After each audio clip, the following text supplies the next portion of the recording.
ایک مرتبہ پھر بیان و خطابت کے لیے محمد جیش درجہ حفظ کو آواز دیتا ہوں کہ وہ آئیں اور اپنی تقریر پیش کریں۔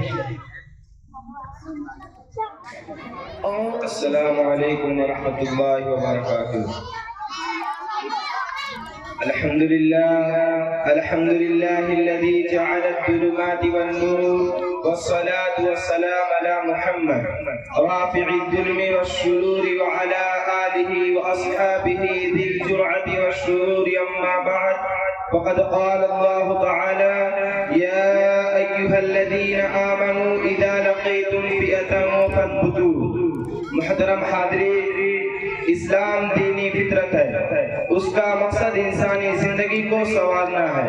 وہ نہ تو یہ کہتا ہے کہ ہر جگہ تشدد سے بچیں اور نہ تو یہ کہتا ہے کہ عدم تشدد کو نظریہ زندگی بنا لیا جائے۔ واقعی ہے کہ ہر چیز اپنے وقت پر مفید ہوتی ہے۔ تواضع، خاکساری، درگزر اور بردباری بھی ایک وصف ہے اور ایسی صفت ہے کہ اللہ تعالیٰ ان صفات سے آراستہ انسانوں سے خوش رہتا ہے۔ اس کے ساتھ ہی ساتھ ثابت قدمی، جرأت و محبت اور بہادری بھی ایک ایسی صفت ہے جو انسان کو شہید بنا دیتی ہے یا غازی کامیابی کی ان بلندیوں پر پہنچا دیتی ہے جہاں بزدلی کا گزر تک نہیں۔ یہی جرأت و ہمت تھی جس نے حضرت موسیٰ علیہ السلام کو فرعون کے سامنے کھڑا کر دیا۔ یہی جرأت تھی جس نے حضرت ابراہیم علیہ السلام کو ابھارا کہ وہ بتوں کو پاش پاش کر دیں۔ یہی جرأت تھی جس نے جناب آخرتما حضرت محمد صلی اللہ علیہ وسلم کو مکہ کی سنگلاخ سرزمین پر کفار کے نرغہ میں اعلان حق کرایا۔ سوچئے تو ذرا، اگر مسلمانوں میں جرأت و ہمت اور جواں مردی نہ ہوتی تو کیا وہ بدر میں 313 ہوتے ہوئے 1000 کفار سے مقابلہ کر سکتے تھے؟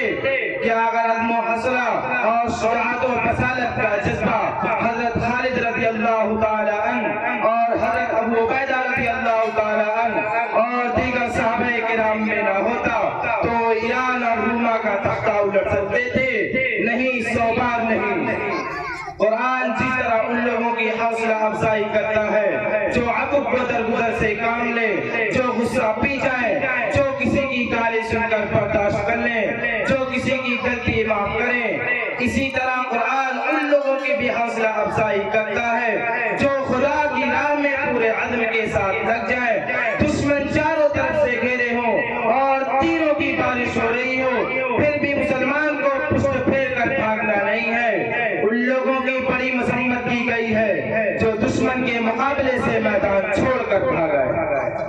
محترم دوستو، آج کے زمانے میں جبکہ ہم ایک ہنگامی دور سے گزر رہے ہیں، فسادات کے بغلے ملک کے گوشہ گوشہ دیش کے ہر خطے میں ناچ رہے ہیں، ایسے دور میں ہمارے اندر جرأت کا عظیم خزانہ پیدا ہو جانا چاہیے جو ہمیں ہر موقع ثابت قدم رکھے اور دشمن کو یہ معلوم ہو جانا چاہیے کہ مسلمان گاجر مولی نہیں کہ جب چاہے انہیں چاقو سے کاٹ کر پھینک دے، بلکہ یہ وہ سمندر کی لہریں ہیں جنہیں روکا نہیں جا سکتا، یہ وہ تناور درخت ہے جنہیں باد و بارہ اور طوفان اپنی جگہ سے ہٹا نہیں سکتے، یہ وہ آئینی ستون ہے جنہیں ہلایا نہیں جا سکتا۔